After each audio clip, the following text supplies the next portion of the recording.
Chris Jericho hates fruit, confirmed. First he goes after the harmless Pineapple Pete, and now he's going after Orange Cassidy. And not only that, but he's using helpless oranges as weapons. What's his problem with fruit? And the worst thing about all of this fruit-based offense came during last night's AEW Dynamite, when Chris Jericho took an orange and bit into that orange without even taking the peel off. He must be taking the pith. How the hell can you bite into an orange without taking the skin off and find that appealing?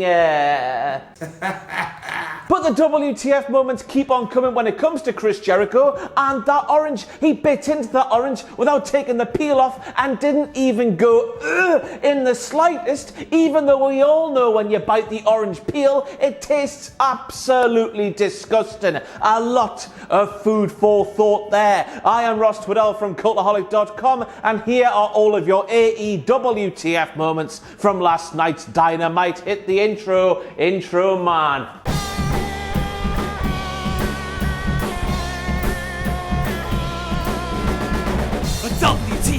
WTF! Now we all know that Le Champion himself, Chris Jericho, is absolutely fantastic on Le Commentary. Himself and Tony Schiavone were great together. They complemented each other so very well. We all know this. But as I stand here doing these WTF moments within the realms of kayfabe and AEW storylines, I want you to tell me, within the realms of kayfabe and AEW storylines, what is the kayfabe and storyline reason for Le Champion being back on Le Commentary last night? Now that the announced team is back to normal, why was Chris Jericho out there last night? If you know, let me know, because I don't know. They didn't even shut their car doors. This is almost as bad as Johnny and Candice not replacing their garage door before NXT TakeOver in your house at the weekend. All the people I've just mentioned there, they're asking for trouble. Now then, I have seen a lot of people on the interwebs hypothesizing that Shawn Spears somehow magically becoming a better professional wrestler, a more serious professional wrestler, just by putting on a glove that has been kept in the box since 1989 is a sign that Shawn Spears is somehow getting his own version of the Four Horsemen. And I've also seen a lot of people hypothesizing that FTR could be involved in Shawn Spears' version of the Four Horsemen because of how FTR are so similar to a few people who used to do the Horseman Tings back in the day. Well then, Cash Wheeler, you saucy bastard. And the saucy bastardness did not stop there, because look who Cash Wheeler could have been doing that signal there towards. Look who was taking notes during FTR's matchup there. And oof me crabs, just a second there. Forget about the two people you think I'm talking about in that shot there. Just imagine if Arn Anderson himself turns on Cody, joins this new Four Horsemen ting. Oh! And now, hey, after what they've been saying since they signed with AEW, FTR just had to. But now we have a tag team in the tag team division in AEW, a tag team who takes part in AEW tag team matches, and an AEW tag team who follows the tag team rules in AEW tag team matches. And that might just be a first in the history of AEW. The end is nigh, the end is nigh, time to run away, the end is nigh. And back to Chris Jericho. Chris Jericho, it seems, never watched the revival. And I guess that's no real surprise when you remember that Chris Jericho was always like, NXT is the minor leagues, Junior. Haha, but still. And I'm saying this because Le Champion reckons the move Cash Wheeler is hitting there is an elbow drop, even though fans of the revival know that thing there is a splash that didn't reach as far as it could have. Unless it wasn't, of course. Unless that thing there is an elbow drop that didn't look quite right, that looked like a splash that didn't reach just about far enough. Who knows what's happening here, but shut up, Ross. But then in swooped Jim Ross. Immediately after referee Paul Turner was like, tag! Jim Ross says he came in here illegally. I couldn't see a tag as far as I could see. Something along those lines anyway. Well, the referee sure as hell saw Jim. That's why he went, tag! It's everyone's favourite chant, isn't it? Tag! what am I doing here? And quite frankly, Jim, I cannot see how you didn't see the referee saying, you see? And then we have Jim Ross saying, DTA, don't trust anyone, by good. And well, I say gimmick infringement to you, Jim Ross, by good. He might just be your best friend in the entire world, Jim Ross, but you cannot start stealing things from Colt Stone, Austin Steve, as Iron Mike likes to call him. That would be like me standing here, right now, and start saying things like, you'll have it. Now, first of all, the Natural Nightmares getting a tag team title shot when they're not even on the AEW official tag team rankings, never mind being close to the top of the bloody things. What the hell's going on here? Do the rankings not even matter anymore? But the cheek of Dustin Rhodes having a go at QT Marshall just because Ali might be at ringside next to QT Marshall, and according to Dustin Rhodes, that might be a distraction. Get your head in the game, son, he said. Well, how Dustin Rhodes, you're a bit hypocritical there, aren't you, pal? And you're not even a heel, so you cannot be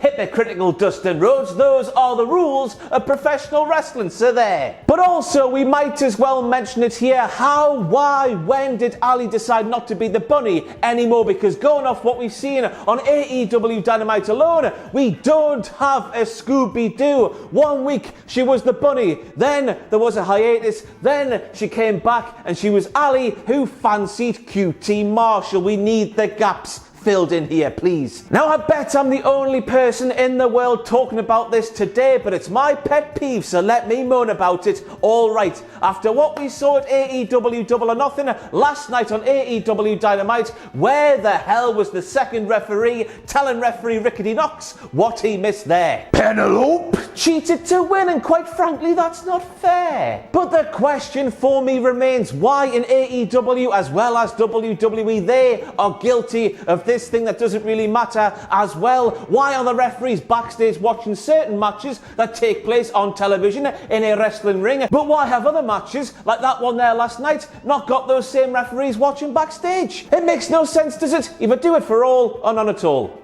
Now, first of all, Tony Hawk on AEW. If you are telling me you were expecting to see that last night, I'll call you a liar, so I will. It's a huge WTF moment. It's okay. You don't need a doctor's note to skate here. You're clear, said Tony Hawk to Darby Allin. Tony Hawk trying to be the cool dad and down with the kids even though he's Tony Hawk. That is fantastic and a WTF moment. I don't know if he was trying to make people laugh by doing the hands thing with "you're clear," but it had me in hysterics, so it's in this video, alright? But then again, we have Darby Allin presumably on his day off from doing the professional wrestling thinking, oh, you know what's nice and relaxing? I'll get myself quite a tall ladder. I'll stand that quite a tall ladder up as tall as it will go. I'll scale that quite a tall ladder and I'll do some gnarly skateboarding moves off the top of that quite a tall ladder. And not only that, I'll not even stick the land on some of them and do some quite gruesome and horrible falls. His legs and his torso and the rest of his body must just be aching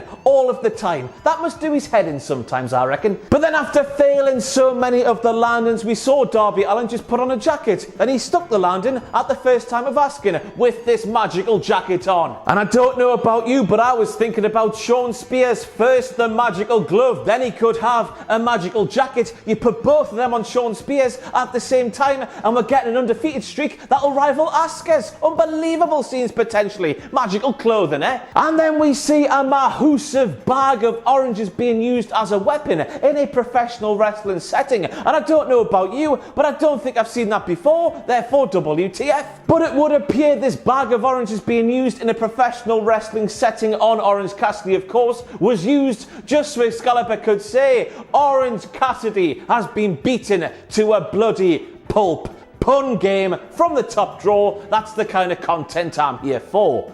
Poet. So regular viewers of this utter bollocks will know I've been asking the questions on a few occasions now. How will AEW do this Matt Hardy changing gimmicks through time thing in a live setting during matches without Matt Hardy having to go backstage, get changed, come back out? Well, we got the answer last night, and to say it was unexpected would be a bit of an understatement, as to see Matt Hardy change from gimmick to gimmick to gimmick like he has been doing so far in his AEW career. AEW saw the obstacle that is a live event thing and thought, ooh, what's the best we can do here? We'll have Matt Hardy go